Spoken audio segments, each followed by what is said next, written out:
हूतियों के इजराइल पर किए गए हालिया हमले को लेकर आईडीएफ ने बताया कि लंबी दूरी को एरो 3 डिफेंस सिस्टम ने 21 जुलाई 2024 की सुबह यमन से लॉन्च किए गए इजराइल की ओर दागी गई एक बैलिस्टिक मिसाइल को रोक दिया।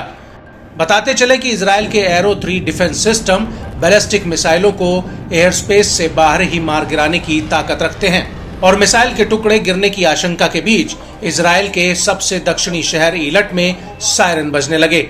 आईडीएफ के ताजा आंकड़ों की माने तो पिछले 9 महीनों में हूतियों ने इजराइल पर 220 से ज्यादा बैलिस्टिक मिसाइलें, क्रूज मिसाइलें और ड्रोन दागे हैं। दावा किया जाता है कि तेल अवीव पर हमले से पहले तक इजराइल ने हूतियों के हवाई हमलों का कोई जवाब नहीं दिया था।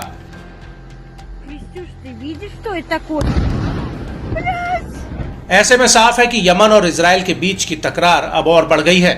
दोनों देश एक दूसरे पर खुलेआम हमले करने लगे हैं। एक दूसरे पर किए गए ताजा हमलों ने आग में घी डालने का काम किया है। हूतियों के हमले से बौखलाए इजराइल ने 48 घंटे के भीतर यमन के होदेदा पोर्ट पर तबाही मचा दी। इस पर हूती समूह ने तीखी प्रतिक्रिया देते हुए इजरायली ठिकानों पर हमला करने की धमकी दे डाली। ऐसे में वार पलटवार का नए सिरे से सिलसिला शुरू होने की आशंका शुरू हो गई है। हूती लड़ाकों ने साफ किया है कि यमनी लोग इजराइल के साथ एक लंबे युद्ध की तैयारी कर रहे हैं। ऐसे में दोनों देशों का टकराव युद्ध की ओर धकेलता हुआ नजर आ रहा है।